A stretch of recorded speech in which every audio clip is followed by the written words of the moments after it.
Estamos hablando de Latinoamérica y el Caribe. Entonces, fíjense que el 80% de los delitos más frecuentes en América Latina son los impactos más importantes a los cuales nuestro continente está sometido o está sujeto. El tema del crimen es lo que más nos preocupa a todos en Latinoamérica. Pero bueno, esto es lo que dice la gente en sus encuestas en tema de victimización de robo, por ejemplo, y aquello es lo que dicen los gobiernos. Fíjense cómo siempre hay una diferencia. Esto no es bueno ni es malo, lo que sí es importante que para una política pública se tiene que tener en cuenta dos cosas, no solamente una. ¿Está claro? ¿Se entiende? Bien. Lo otro muy importante es las cifras negras que hay en los distintos países de Latinoamérica. ¿Qué valor tienen? ¿No? Hay países que tienen el 80, el 90 o más de cifras negras. Quiere decir que lo que me diga una estadística, yo le tendría que sumar el 80 o el 90. Bien, violencia de género es un tema súper actual, súper vigente, que antes no se mensuraba, no se consideraba y ahora se considera. Es sumamente importante tenerlo, y en esto se gasta mucho dinero.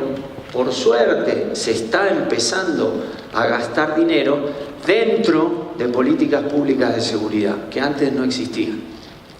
¿Sí? Entonces, violencia doméstica, violencia en la pareja, violencia sexual, feminicidio, trata de personas, institucionales, etcétera, etcétera. Los delitos sexuales representan el 8% en esos países, el 11%, acá hay números, no los quiero bombardear con los números, el tema es el concepto general. De todas maneras van a poder preguntar lo que quieran al final. Bien.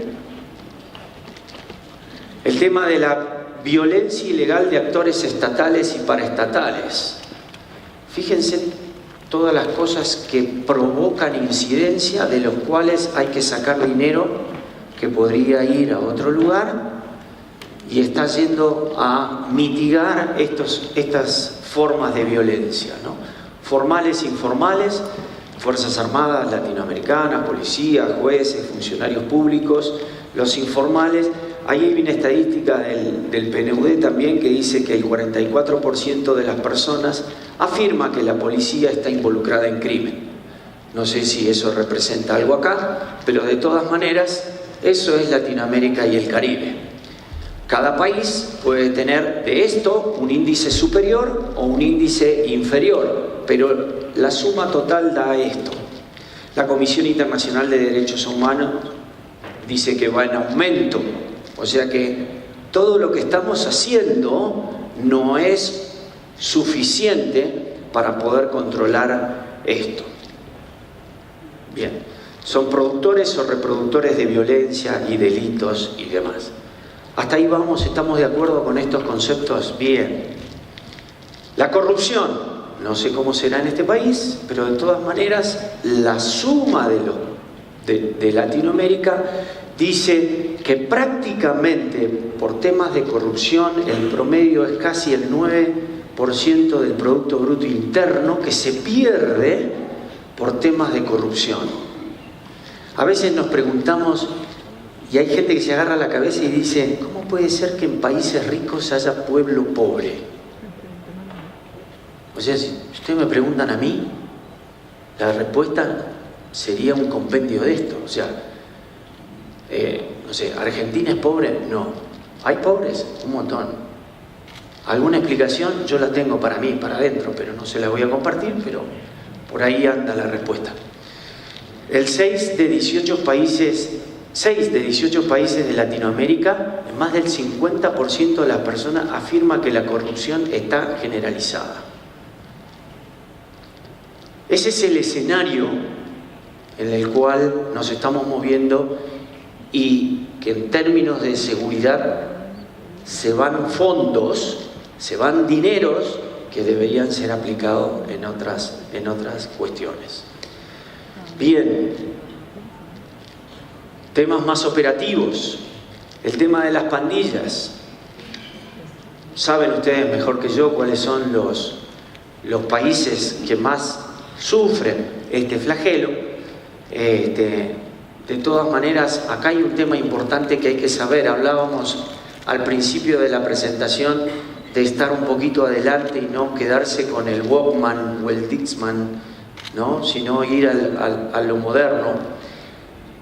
Nosotros todavía tenemos una imagen del que el marero es una persona toda tatuada y todo eso. Hay mareros hoy en día que visten mejor que yo. Yo no he visto bien, pero digo, visten mejor que ustedes. Y que están en niveles no solo empresariales, sino de los gobiernos y los estados, y trabajan desde ahí para facilitar determinados ilícitos promovidos por las maras. Entonces es una visión un poquito para adelante. Delincuencia organizada, creo que acá deben conocer un poquito, así que me da un poco de vergüenza hablar, pero hay en niveles locales, municipales, estatales, etcétera, etcétera. El trato y tráfico de personas es una de los flagelos más importantes que promueve este tipo de delincuencia y de crimen. El tráfico de migrantes. México es realmente un país, como tantos otros, en lo que esta problemática es un tema de altísima prioridad y de altísima gravedad. La oficina nuestra de Naciones Unidas contra la Droga y el Crimen, que está acá, dice que 3 millones de entradas ilegales al año en Estados Unidos se producen, y por supuesto que el endurecimiento de las políticas migratorias va a provocar un impacto significativo. De hecho ya lo estamos viendo, ¿no es cierto? Los delitos más comunes que provoca este flagelo de la delincuencia organizada son los secuestros y la extorsión. Y cuando pensamos en secuestro y extorsión, ustedes saben muy bien que no hablo solamente de los que son víctimas, los empresarios, los comerciantes, etcétera, etcétera, sino los mismos migrantes. ¿Correcto? Los derechos de los migrantes son vulnerados con esta modalidad delictiva. Se los retienen, le piden dinero a la familia que está en Estados Unidos o en Centroamérica, y una vez que cobran el secuestro son liberados.